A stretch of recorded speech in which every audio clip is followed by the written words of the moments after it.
Alright, so today's topic is microtransactions, specifically the microtransactions in two similar yet competing games, Forza 5 and Gran Turismo 6. Both of these games allow you to buy in-game cars. Now, typically I just rant on about how both games are trying to fuck you over, but don't think that they aren't. They truly are, because it's a damn shame that both these games have microtransactions in the form that they do, but having them isn't so bad. I'll explain. Now, one may be wondering what would be the point of microtransactions. Well, microtransactions are stated that for people who don't have as much time to sit down and play games, well, this is a way for you to bypass some of the struggle and the hardness and just get to the goodies of the game.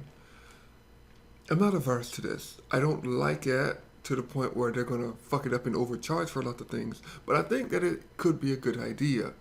The problem here is that while microtransactions can be a great thing if done correctly, they won't be done correctly.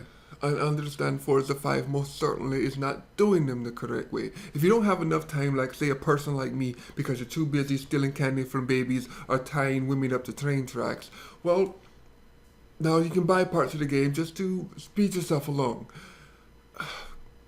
Gran Turismo 6 is currently doing the same thing, but I don't know how bad their pricing model is. In both games, you can buy cars with real money, but some cars in Forza 5 will cost more than double what the game costs.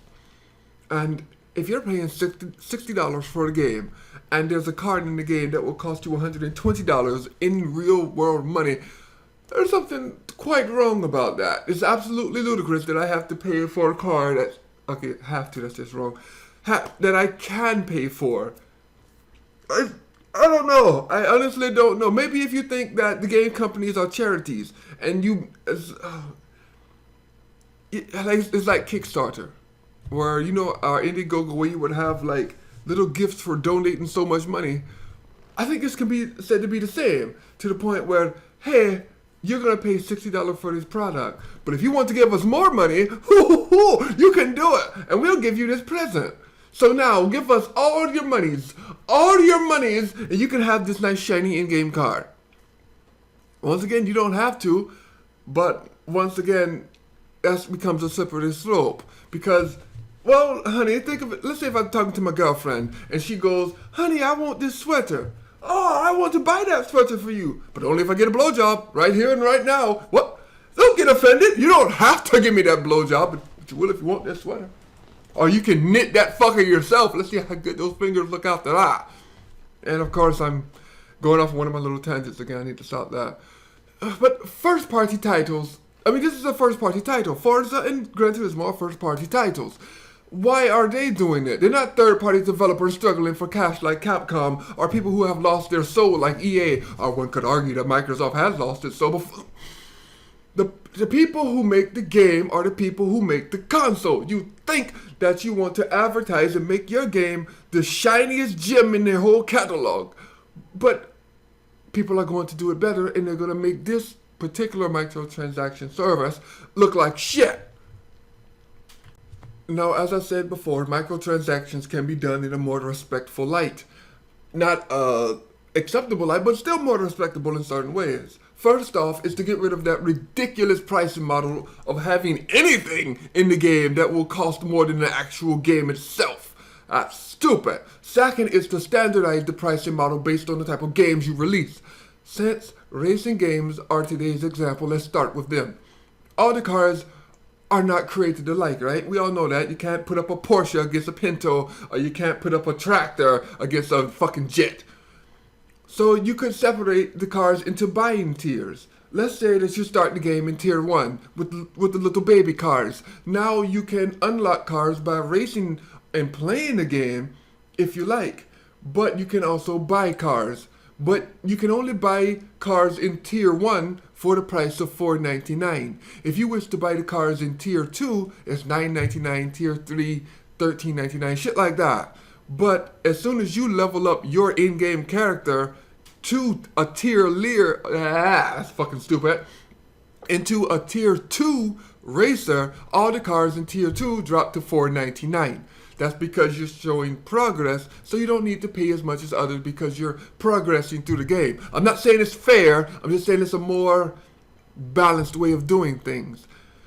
But you don't have to pay if you don't want to, because all the cars can be unlocked through gameplay. And speaking of gameplay, let's talk about the progression of gameplay in games like these. Do not make me race 40 fucking hours to unlock one goddamn car. I need to be able to see the finish line. I don't need it to be an invisible line of the make-believe Forza 5, where I'd have to race over 1,000 hours and maybe not even unlock everything. I'm not saying that the game should be easy. I'm saying that make the game with more reasonable goals and not a grind fest till my eyes bleed. Free-to-play games can do this because they're free to play. I paid $60 for this shit and I plan to enjoy it my way. Now, as I said before, microtransactions can be used in other games. And I'll explain a bit. Let's take the JRPG genre. You travel around the world leveling up gaming party members and you learn their backstory. But what if you wanted to say spend a few bucks and get the associated character without ever doing the quest to get him, and suddenly you have him in your party? The same goes for the extra outfits and such. Trust me, this will work, because have you seen the god-awful way that JRPG characters dress? Oftentimes, I buy the outfits way before they even get the game. They are that atrocious. Now, the surprising thing here is that doing this tactic may actually benefit game publishers and players, because it has the potential to get rid of bullshit DLC in games and add more content. And of course, I will explain. Now, I said earlier that it might get rid of bullshit DLC. More substantial DLC will always exist, because now players can put content into a game where you can just have the option to pay for it. Remember Capcom and their shitty ass, let's lock all the DLC on the disc. DLC, dick loving cunts, that's what we are. And shit like that. Well, think of it this way, where now you can just pay for the characters in the fighting game, or you could just work to unlock them like we used to do. Some people will buy them because they just wish to go online immediately and play with the characters, and some people who want to just fight their way to unlock every character, they can do the same. That way it's a win-lose situation and you're given the options. A lot of people may not have the time to take on such a difficult quest and push through just to get all the extra content, so they may want to just pay for it instead of going through the challenge. Now, here comes the sad part. The problem with my suggestion is that it has the potential to be easily abused by the game makers. And the thing is, it will be abused by the game makers. They will. They are going to do it because they're all fuckheads. And the next thing, you know, that a third-party developer will be, how do I say it? They'll push too much content behind the you can pay for it if you like things. So suddenly a game goes from 20 hours to 200 hours because they, how do I say this?